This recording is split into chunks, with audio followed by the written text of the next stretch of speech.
a fantastic van built by Joni. Hi everyone, welcome back to my next video. Today we're going to see a gorgeous Sprinter Freightliner van made by Joni Zander. Hi Joni, say hi to everyone. Hi everyone, I am Joni with the Galavan. This is the Galavan. You screwed every screw and did every nail, I'm sure. Not at all. No, not at all. I designed the whole thing and I insulated it. And I hired a tiny house builder to make my vision into my tiny house on wheels. I get letters from people all the time saying, hey, I don't want to build my own. I can't build my own. Yeah. Who can do it? So yeah, that's a brilliant idea. Did you know of him before? I didn't. I actually had a hard time finding a builder. I bet. And went through a couple of them and found this guy. And yeah, I have now in my back pocket a few others that I would recommend. Did you just do a Google search on tiny house builders? No, I found him at a green home show. Oh, sure. He was showing off an Airstream that he had remodeled, and I liked just the aesthetic of his work. How long ago was that? So I moved into the van May 23rd of 2017. So over 2 years. Yeah, I've been living in it for over 2 years. The build process took, what was it? Just under a year. Right. Finishing a nice house takes a while, but that's a long time. Yeah, we blew through a lot of deadlines. Yeah. Which, is to be expected. You don't want to really push your builder because you want them to stay happy. Right. You're really young. You can't be retired. How are you supporting yourself? I have been planning for this for a while. I have savings and investments that I've done. My life on the road is far less expensive than my life in my house in Corvallis. And I have a YouTube channel that brings in a tiny bit of money, and I'm a wellness advocate with doTERRA essential oils, and I use and recommend the products. That's what makes my van smell so good all the time, and makes me not smell like a hippie. Homeless bum. Yeah, exactly. Okay, well tell us the name of your YouTube channel. Okay, my channel is the Galavan. And how do people find out about essential oils? I have links to the essential oils on my YouTube channel. You can also go to doTERRA, mydoterra.com/Joni, Joni. What motivated you to decide to live on wheels? The simple reason is that I could. I was already I already worked online. I didn't have to I didn't have to go into a job. I wasn't tied into any specific place. And I fell in love with my cousin's Sprinter about 5 years before I started building mine, and just fell in love with it and decided to take my own life on the road. My youngest was now out of the house, and I was on my own and ready to just go. So you kind of had an empty nest. I did. And decided just to keep moving that nest around. Yes. To her chagrin, actually. She was kind of disappointed that she didn't have a home to come to, but, That is a surprisingly common problem. The kids are kind of unhappy about mom or dad just taking off. Yeah. And do you have grandkids? I do not. My kids are 23 and 27. Oh. Well, that makes it even harder. A lot of the women, particularly women, but men too, who have grandkids, that becomes an issue. Right, because you want to love on those grandbabies when you have them, right? But you live on wheels. You can spend time with the grandkids, go home, go off, come back. Absolutely. It actually works out pretty well. Yeah, I think so. If you let it. Yeah.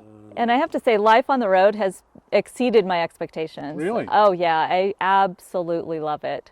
I'm glad that I chose it. I don't see myself moving into a house anytime soon. I keep telling people, 5 or 6 years, but that keeps changing. I keep saying 5 or 6 years. So I think that's going to keep going. Right. I think that's the way it is for most people. Yeah. So what are the things you like most about living in your van? It is so comfortable. I have everything I need with me all the time. I can go to a national park visitor center and not really think about how I'm dressed, and then come back out to my van, decide what I'm going to do, and change for whatever activity I'm going to do in the park. I've got my whole kitchen with me. I love it. I absolutely love it. I also love the community on the road. And most of us don't know how strong the community is until we get out here. But it is absolutely phenomenal how tight-knit, what good friends I have now that I'm on the road. And for some reason, I haven't quite figured out why, but for some reason, sticks and bricks life really takes up a lot of your time, where, you know, you might hang out with friends once a week. Right. But on the road, it's every night. Where with my friends, we're having a dance party or having a game night or having a movie night. A lot of other folks have a campfire every night, and it's so much more social. Right. In my own personal experience and in the experience of nearly everyone I talk to, they have more friends and better, deeper friends now than ever in their life. Have you found that? Absolutely. And I think there's a couple of reasons for that. I think this lifestyle attracts more introverts. And so none of us like small talk. Right. And so you get deeper friendships quicker because we're all avoiding that small talk. We're not going to be together very long. You know, we're not going to get tired of each other's company because we're not going to be around each other that long. Right. And we don't have much time. So let's skip all the small talk, the chit chat. How's the weather? Well, that always comes up. We do have to talk about weather. We have to talk about the weather. Yeah. But, you know, it's more meaningful how it impacts my life. Right. And so we go right into, let's connect. Right. And let's talk about poop. Yeah. I've never had a group of us get together without talking about poop. Exactly. And we'll talk about poop. We'll talk about poop, yes. It's human life. Exactly. We experience real, genuine human life together. Yeah. It just leads itself to deeper communications. Absolutely. And we do tend to live together when we're together. Right. We share more meals. We share more intimate details even, I've noticed. It's very much. It's more of a true bonding for life experience for most of us. Exactly. And what always stands out to me, I call them bungee cord relationships. Yes. I might not see you again till next year. Right? But when we get back together again, like we just left it yesterday. Exactly. So I think that's really an important element to this life. Yeah. And it is so exciting to see your friends again. Even if you've been gone a week or a year. Yeah. There are definitely great connections, and I think social media really helps with that. Yes. Following your friends on Instagram and Facebook, and my friends actually have an ongoing Facebook chat, and so we're always popping in and chatting with each other wherever we are. Now, it isn't all peaches and cream. What don't you like about living in your van? Oh, so my two biggest headaches with the van are getting my mail and getting my hair cut. Really? Yep. Yeah, those are my two things that just make me a little crazy. Just finding a place to send my mail is always a challenge. And my hair is very particular, and so I go back to Corvallis as much as I can to get my hair cut. I know it sounds crazy, but yeah. Okay. Those are mine. Yeah, well, we all have something we don't like about them. Exactly. And, it's usually different for everyone. Yeah, mine are very minor. Right. I really do love my life on the road. Right. A lot of people out there are watching, and they're thinking, that sounds so great, but I don't think it's for me, or I'm scared, or how will I afford it, or, they have a lot of questions still. What's your advice to them? Yeah, I'd say do your research.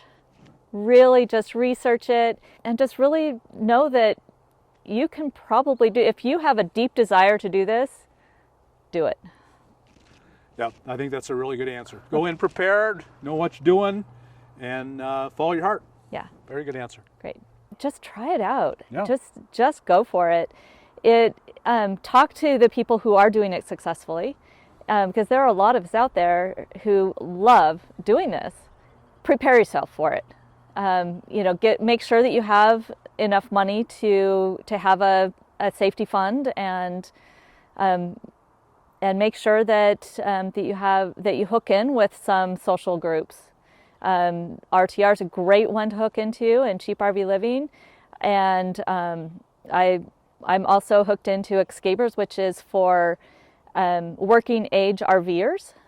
So I kind of have a foot in both camps because I'm a van lifer and I work on the road, and mine's kind of almost an RV. Right, you could fit right in. Yeah, exactly. I kind of go everywhere. Right. Okay, well, speaking of your van, which is fantastic, Thank you. do we want to go inside and take a look around? Absolutely. All Yeah, right. let's check it out. Let's do that. All right.